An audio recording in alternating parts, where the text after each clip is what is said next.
Have you seen any Star Trek episodes before this? I've seen the newer movies, haven't seen the older movies, but I personally enjoyed the newer movies, the newer trilogy. Okay. I believe it's a trilogy, correct? Yeah. Yeah. I did enjoy the episode a lot. There's something about that 60s vibe to it. And a little bit of graininess and just off colors that they shot with that I thought was really cool. The actors, just listen to those acting voices. It's crazy how much they change over time. It's kind of cool. It's kind of cool to see like almost a soap opera. The episode starts off on the icy planet of Hoth. Yeah. Where Spock and the other guy beam down onto the Hoth, this base, and they're in hazmat suits because these people seem to be frozen in where they were just sitting. Like there's one guy at the console just sitting there frozen like he was doing his job and just died. Some man in the shower. Yeah, man in the shower, fully clothed. Things that really don't make any sense. So they kind of investigate. The secondary guy takes off his glove for some reason and starts messing around with things, which is totally the thing to do when you are wearing a hazmat suit. It seems like they played this footage in reverse where they got this like blood drips. It like jumped onto the guy's hand and he could feel it. He didn't really see anything, but he could feel it. So he kind of started doing this. They continued this motif where they are like rubbing their hands to really show the audience that like something's going on. You know? So like they kept doing this where you could see multiple characters do that where they were like, oh my, this is not normal. And then he puts his glove back on quickly, and then Spock comes in the room and he's like, don't get infected. Certain we expose ourselves to nothing. The guy seems to be infected, and he just starts getting more and more irritable with everything that happens and starts freaking out. They're kind of like joking around, but then they're like, oh, are you okay? And he pulls his knife out and he's like, I'm gonna kill you guys. Suddenly it turns into West Side Story. yeah. And then he's like, you know what? I'm not gonna kill you guys. I'm gonna kill me, and points the knife at himself. Well, you know, the dramatic acting plays through that with that as well. There are quite a few monologues where they're like that guy was talking about how they shouldn't be on the ship and they shouldn't be going off around the galaxy letting people die on strange planets. So it kind of puts, early on in the series, it kind of puts that maybe not everybody agrees with what the Federation is doing, which it isn't, you know, it's not a huge thing, but it is like kind of a real world view of it, where it's like, obviously not everybody is going to be in the same thought, you know? Right, and you need to have that. Yeah, you need to have that conscience. It's also portrayed as a guy losing it, you know? And so it's becoming kind of disillusioned in what he originally trusted, you know, like... Yeah, but you know, it was back then. Yeah. So it's a little bit different because it was very. I mean, for like a national show like this, you can't really be radical. You know, it has to be whatever the norm is currently. So very nationalist. Where it's the Federation is portrayed as what America could be in the future. So the guy stabs himself, and he gets his blood everywhere. And Sulu and O'Reilly ended up touching it, so they get infected, which they don't realize yet. So they take the guy to the medical bay again, where he's being tested on. The helmsmen go back, Sulu and O'Reilly go back to their positions where they're flying the ship. Right. And they're starting to do the hand thing again, and they start that weird hand thing. Yeah. Like...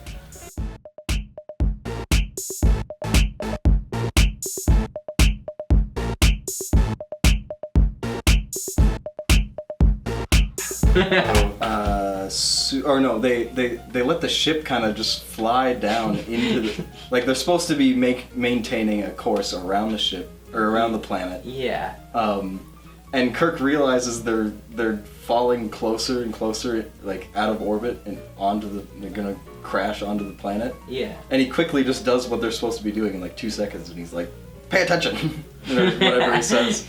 As he walks away, Sulu's like, I'm gonna go to the exercise room, break a sweat. You wanna come with? And he's like, you can't leave your pose. Yeah. But he does anyway, because he's drunk. He was definitely thinking about it. He was like, yeah, maybe I want to. I mean, obviously we see what happens to him later. Sulu goes off and finds his sword that he was talking about earlier in the episode, where he was like, yeah, I'm a fencer, and fencing is so good for it's a good exercise or whatever. He pretends he's like some swashbuckler from the 1800s, and he's like, have at thee! And he starts swinging his sword and jabbing at them, and starts chasing people around the ship with his shirt off for some reason. The guy, Spock, is walking around the ship trying to get somewhere, and he sees another guy who's infected with a paintbrush and just laughing maniacally to himself. And it's like this extended shot where he's just continuously laughing, and Spock just kind of walks around. And he wrote like human kindness or something on the wall. Yeah. And then later they find another thing on the wall that said like, "Pay the sinners pay" or something. Do you remember what it was? The sinners repent? Sinners repent, okay. Yeah. O'Reilly starts like just not doing his job properly, and Sulu has to jump in and try to keep them on course again. And he's like, go to the sick bay. Let's go to sick bay. Yeah. And he's like, alrighty, sir, and leaves or whatever. He's so funny, like a cartoon character. Yeah, we kind of said he's acting kind of like a Jim Carrey type. Yeah. Report the sick bay, Mr. Riley. Sick bay? Exactly where I was heading, sir. So he goes off to sick bay and goes to talk to the nurse, and he just like starts kind of hitting on the nurse and like tips up her chin, and then infects her with the virus. So she starts slowly becoming or losing her inhibitions, as the description said, and she tries to seduce Spock, and so she like grabs his hand or something, and Spock like doesn't say anything. He's left speechless. He just doesn't understand what's going on, and he's losing his control of his emotions because he prides himself on being emotionless as a half Vulcan. Spock slowly backs out as she was confessing her love for him and how all this stuff. Yeah. And he closes the door, and then he starts breaking down and crying because he just literally cannot control his emotions because of this virus. So yeah, I mean what we saw in episode 1, or what's happened before, very stoic. Spock's supposed to be known to be very stoic. Yeah, he's completely emotionless. That's what Vulcans always are like, this race of intelligent beings. There's nothing blocking them from that. But he is half human. It's true, and I think that he's finding one of his weaknesses is compassion, and maybe love, that and how to respond to love, kindness, and caring. He just because like when Kirk comes to confront him, first he talks about how his mother, who on Vulcan was a human, was surrounded by all these Vulcans, completely emotionless. Like there's no concept of love. He couldn't even express it to her. And then Kirk tries to snap him out of it, like picking him up and shaking him. Yeah. Which is always a good thing to do. And then Spock says something like, "I feel shame for feeling friendship with you," and he just starts smacking him. He's like, "Break out of it!" Which is such a Kirk and Spock thing. It's very, very funny. Back and forth. I think Spock hits him, gets thrown over that table. And that's when Kirk gets infected, and you can see like the blood coming from his mouth. So Kirk kind of starts to lose it, and he gets in the middle of this argument with Spock, he gets a message on whatever communicator from Uhura, and Uhura's like, "Have you found Spock yet?" And he slams it, and he's like, "I'm talking to Spock right now, can't you understand?" Just no. Bridge to Captain. Engineer asked, did you find... Yes, I found Mr. Spock! I'm talking to Mr. Spock, do you understand? Yes, sir. Which one? I don't even remember who. There's so many people just going crazy because of this virus. So someone on the bridge, I think it was O'Reilly, starts like causing havoc, and they have... Oh no, it's Sulu. Sulu comes in with his sword, and he's like swinging at the captain. And Kirk like is about to pull down the sword, but he pokes it, and he's like, "Oh, that's a real sword." He's like, "How dare you!" Yeah, so he starts like he like jabs him, and he ducks, and he tries to grab him. And Spock has to come in with the Vulcan neck pinch, which is the first time ever that's been used. They don't even name drop it. And you got O'Hara with the assist. She was. Oh yeah, she tries to like be like, calm down, Sulu, and Sulu's like, I'll protect you, fair maiden. Yeah. Like, what do you think the poison is? In my opinion, I think that it's basically space ringworm alcohol. I mean, it literally could be anything. It's to me, it is a plot device. Yes. Yeah, like that's all I really see it as. But like in the world of Star Trek, I think it literally could just be anything. The roses all have left your cheeks. I've watched them fade away and die. He was singing some. Yeah, Yeah, it sounded. something like that. It was not too bad to sing. A little off key. It was on. I think it was purposely bad. Yeah. Where that bits. But it was like some old Irish song because all the characters are from very specific places on Earth.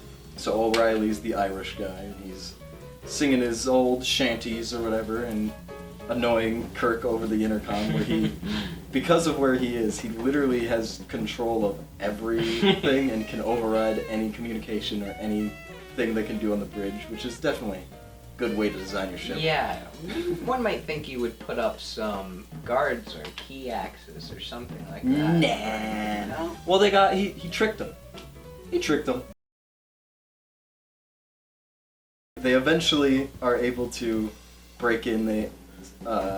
Scotty has to use his phaser to very safely open a piece in the wall, and like he goes into some kind of shaft, and he like puts in. I thought they were bombs at first. Yeah, me too. But there's some kind of like They're like magnet. maybe like an things. EMP or something. Oh. I don't know. I don't think they. I don't know. If it was like magnet things, that might make sense. Yeah, where with it was like- demagnetizing the door. Well, maybe. We'll have to see. But for some reason, it was very dangerous what he was doing. And they actually get to O'Reilly, and Kirk like spins his chair around. He's like, No dance tonight. Get him out of here. Yeah, he's like, well, it was- I wanna dance tonight. yeah. There's just some things that are so like jarringly weird like that, like little It's bits. fun. Those Yeah. out of pocket bits are the best. Yeah. So after Scotty says the engines are off, and then we have like 10 minutes to live, it cuts to commercial, which is a great place to put it, little cliffhanger. And then it comes back, and McCoy finally has the serum, and he tries to contact like the lab or something, and they're all like laughing over the thing, like, Yeah, there's. oh, what do you mean you got the thing? He mans up, and he leaves the room that they were in, and goes on to the bridge, and as he's walking, Dr. McCoy just rips his shirt. Yeah, he He walks just- to the door. Yeah, Kirk is not phased, he's just walking straight. McCoy rips his shirt off, puts the thing on his arm to give him the serum. They decide to try this theoretical solution they have where they're like gonna reverse the engines somehow and make Yeah. something explode or something. It's very dangerous. They make Yeah, that it's very never clear. been tried before. Yeah, right? yeah. So he's finally convinces everybody to do it, even though people are kind of against the idea because they could just all die. But they're all gonna die anyway, so Right. might as well try it. So as it's going, Kirk like has this one little point where he's about to break, where he says something about like he repeats a line he said earlier, where he says like no beach to walk on. Yeah. Referring to the yeoman, and the yeoman's standing there and looks at him like, what are you talking about? Yeah. But that quickly, that moment fades as they start flying backwards. You see the stars like Right. entering, and they're flying away from the planet, finally to safety. They look at the time, like I guess like the clock. Yeah, like or the time meter or equivalent, something. and it says the star date and the current hours or whatever.